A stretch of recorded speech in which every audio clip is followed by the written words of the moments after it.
warahmatullahi wabarakatuh. Ketemu lagi dengan saya.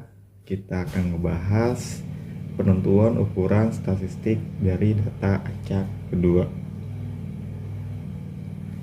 Ukuran penyebaran disebut penyebaran atau keragaman karena ukuran tersebut mengukur keragaman antar pengamatan. Nah, itu ada apa aja? Yang pertama ada jangkauan, simpangan kuartil, simpangan rata-rata, simpangan baku, ragam atau varian. Nanti dijelasin satu-satu. Yang pertama jangkauan atau rank. Jangkauan ini paling mudah karena cuman nilai terbesar dikurang sama nilai terkecil. Nah, contoh misalkan ada 5 orang siswa, nilainya 95, 80, 65, 76, 50, 54, 30. Nah, dari sini kita tahu kan nilai terbesarnya 95 dan nilai terkecilnya adalah 30. Sehingga jangkauannya adalah 95 dikurang 30 yaitu 45. Nah, kemudian di sini ada contoh soal. Nomor 1 gampang, kalian bisa kerjakan sendiri. Nomor 2 disuruh cari jangkauan sama median, modus atau kuartilnya. Nanti kalian tinggal cek aja, itu juga masih mudah. Nomor 3 mungkin agak susah, kita akan jelaskan. Sebuah data terdiri dari 3 nilai pengamatan. Median dari data sama dengan 17. Berarti mediannya 17. Jangkauannya di sini 15 dan rata-ratanya sama dengan 16. Di sini terdiri dari 3 nilai pengamatan. Maka nilai pengamatan terkecil adalah, oke, sekarang kita tulis dulu yang dikasih tahu apa aja. Oke. Nah, median itu kan dibilang datanya ada 3. Berarti ada 3 data. 1, 2, 3. Nah, dibilang mediannya 17. Nah, karena median itu adalah nilai tengah, berarti nilai yang tengah ini adalah 17. Sudah dikasih tahu. Nah, jangkauan itu kan nilai terbesar. Ini nilai maksimum dikurang nilai minimum. Ini sama dengan 15. Nah, terus dia punya rata-rata 16. Nah, sekarang kita cari dulu rumus rata-rata. Kita anggap aja ini A, ini B. Nah, berarti jangkauan itu B dikurang A sama dengan 15. Karena nilai terbesarnya ini kita anggap, nilai terkecilnya ini. Ini datanya udah diurutin. Nah, kemudian rata-ratanya A tambah 17 tambah B sama dengan 16. Ini dibagi 3 ke rata-rata kan, karena datanya ada 3. Nah, pada kayak gini kita kali silang aja kan. Berarti A tambah 17 tambah B sama dengan 16 dikali 3, yaitu adalah 48. Kemudian berarti A tambah B sama dengan 48 kurang 17. A tambah B sama dengan 31. Nah, dari sini kita tinggal gunakan rumus eliminasi substitusi. Di sini ada A tambah B sama dengan 31. Terus ada B kurang A sama dengan 15. Kita langsung bisa dikurang atau ditambah. Kalau misalkan ditambah berarti A ditambah min A ini habis, tinggal kita coret aja. Terus B ditambah B jadi 2B. 31 ditambah 15 jadi 46. Berarti B nya adalah 46 dibagi 2, yaitu adalah 23. Nah, terus A-nya gimana? Berarti angka B dikurang A sama dengan 15. Berarti 23 dikurang berapa yang hasilnya 15? Berarti A-nya adalah 8. berarti A-nya 8. Kita lihat jawabannya. Nah, berarti nilai pengamatan terkecil adalah 8. Kalau ditanya nilai pengamatan terbesar, yaitu 23. Yang terkecilnya 8. Ini 8, ini 23. Nah, jadi seperti itu. Ini soal mirip-mirip kayak soal SBM. Terus nomor 4. Sebuah data terurut X1, X2, X3 sampai X10. Nah, berarti ini datanya ada 10 dari X1, X2, X3, X4 dan seterusnya sampai X10. Dengan jangkauannya adalah J0. Jika data tersebut berubah mengikuti pola, jadi datanya berubah nih. Yang tadinya X1 berubah jadi X1 per 3 tambah 3. Yang tadinya X2 jadi X2 per 3 tambah 6 dan seterusnya. Nah, maka jangkauannya akan menjadi sama dengan, jadi ada awal data X1, X2, X3 dan seterusnya sampai X10. Ini menandakan datanya ada 10. Terus nanti data yang lama ini dia berubah polanya jadi X1 per 3 ditambah 3. Nanti X2 nya berubah jadi X2 per 3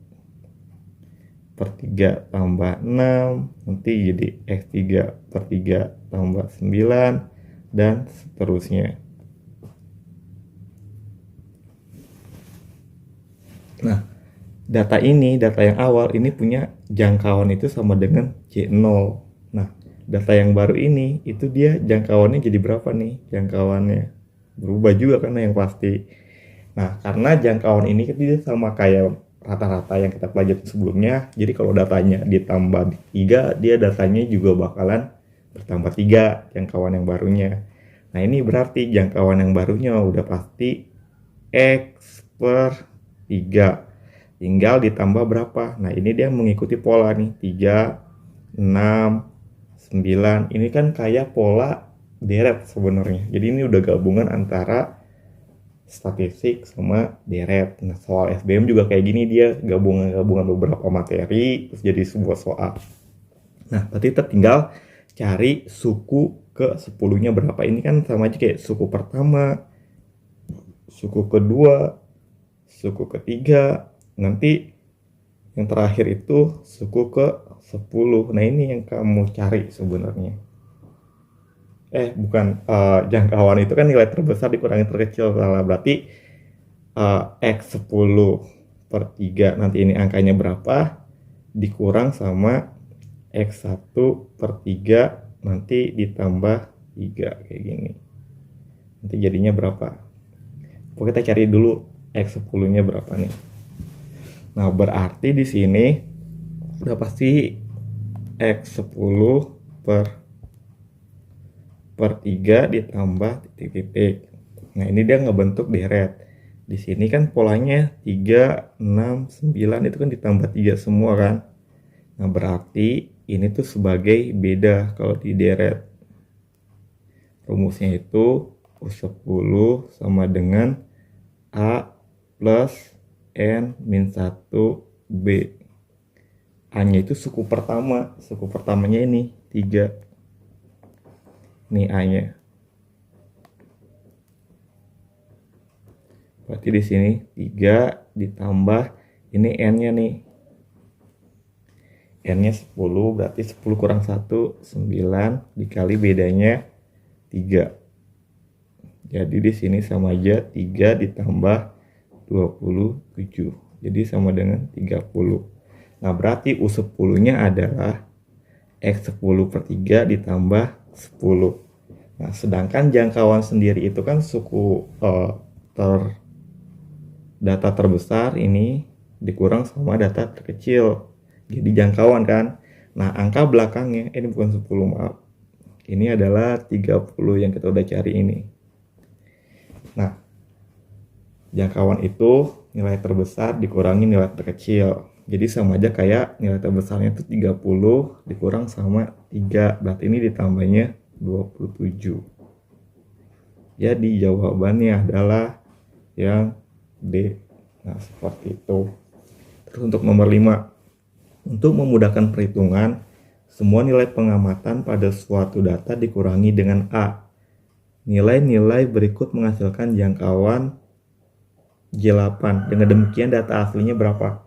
Nah kan dia bilang datanya semua dikurangi sama A. Data yang baru, ini nih JB ini data yang baru. Jangkauan yang baru maksudnya. Nah, jangkauan yang baru kita mau nyari jangkauan yang asli. Tadi datanya dikurangin A, berarti jangkauan yang asli adalah JB ditambah dengan A yang B. Paham sampai sini? Oke. Kita lanjut ke materi berikutnya, yaitu adalah jangkauan antar kuartil dan simpangan kuartil atau jangkauan semi interkuartil. Nah, ini juga masih mudah karena kalian tinggal cari kuartilnya saja. Nanti untuk mencari jangkauan antar kuartil itu tinggal Q3 nih, kuartil 3 dikurangin kuartil 1. Nah, kalau simpangan kuartilnya tinggal hasil dari jangkauannya kamu bagi 2 aja. Nah, itu sudah jadi jawabannya. Kita langsung ke contoh soal. Misalkan, tentukanlah simpangan kuartil dari kedua data berikut. Di sini ada 889456787890. Nah, langkah pertama kalian urutin dulu nih. Nah, ini udah diurutin kan? Sudah diurutin datanya. Kita lihat di sini ada berapa datanya? 1 2 3 4 5 6 7 8 9 10 11 12. Datanya ada 12 kita bagi 2 berarti 6. Nah, karena ini datanya genap berarti kuartilnya itu ada bukan kuartil, mediannya itu ada di data ke-6 sama data ke-7. Kalau untuk cari median, data ke-6 sama ke-7 tuh 1 2 3 4 5 6. Ini data ke-6, ini berarti data ke-7. Nah, ini kan yang ditanya Q3 Q1, berarti kita cari Q3-nya. Q1 dulu deh. Nah, Q1 itu rumusnya N per 4, atau berarti 12 bagi 4. Ini sama dengan 3. Karena hasil datanya adalah bilangan bulat nih 3, bukannya pecahan atau koma-komaan. Berarti Q1-nya, ini Q1, terus deh. Ini ada di data ketiga sama data keempat. Berarti data ketiganya 1, 2, 3. Data ketiganya 6, data keempatnya 7. Berarti Q1-nya 6 tambah 7 bagi 2, 6,5 nih. Terus Q3-nya, Q3 itu 12 per 4 kali 3. Rumusnya itu Q1 itu kan rumusnya N per 4. Kalau Q2 ini sama aja median, itu rumusnya N per 2. Kalau Q3 itu rumusnya N per 4 kali 3. N-nya itu adalah banyak data nih.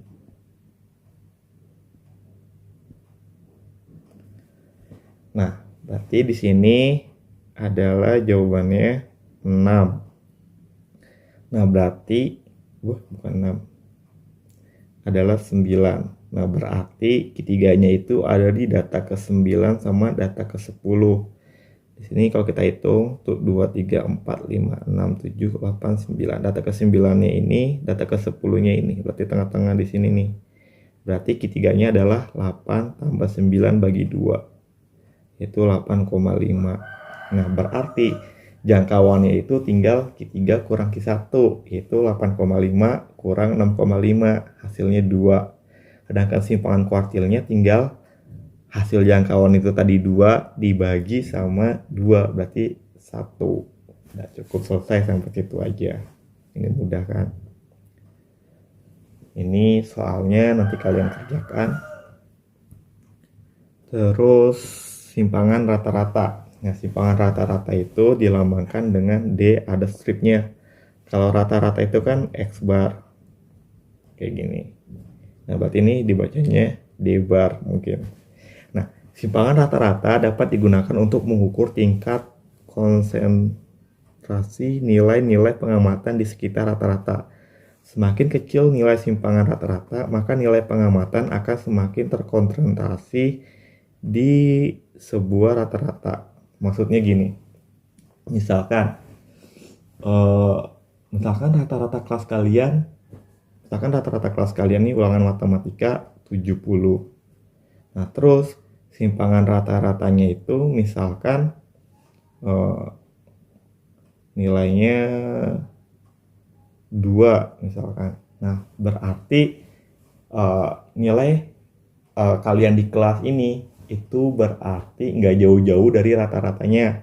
Tapi kalau misalkan simpangan rata-ratanya besar, misalkan 10, nah berarti itu nilai kelas kalian nih itu ada yang kecil banget, ada yang gede banget. Maksudnya ada yang nilainya 10, 30, tapi ada yang nilainya 100, 90, 80. Jadi ininya tuh gapnya jauh gitu. Tapi kalau misalkan simpangan rata-ratanya kecil, berarti gap antara masing-masing nilai itu nggak terlalu jauh. Seperti itu. Nah, ini ada contohnya. Di sini yang A itu simpangan rata-ratanya 2,6.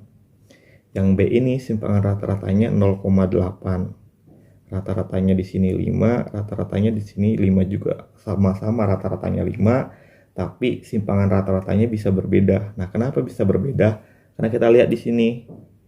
Di sini datanya itu beragam. Ada yang gede banget nih 9, tapi ada juga yang kecil banget. Makanya dia ngasilin simpangan rata-rata yang lumayan berbeda. Tapi untuk kasus yang kedua, di sini tuh nilainya tuh mirip-mirip kan, 4, 6, 5. Nah, makanya simpangan rata-ratanya juga kecil, 0,8. Berarti nilainya itu nggak terlalu jauh dari rata-ratanya. Seperti itu. Nah, di sini ada contoh buat nyari simpangan rata-rata. Nah, caranya adalah untuk mencari simpangan rata-rata. Simpangan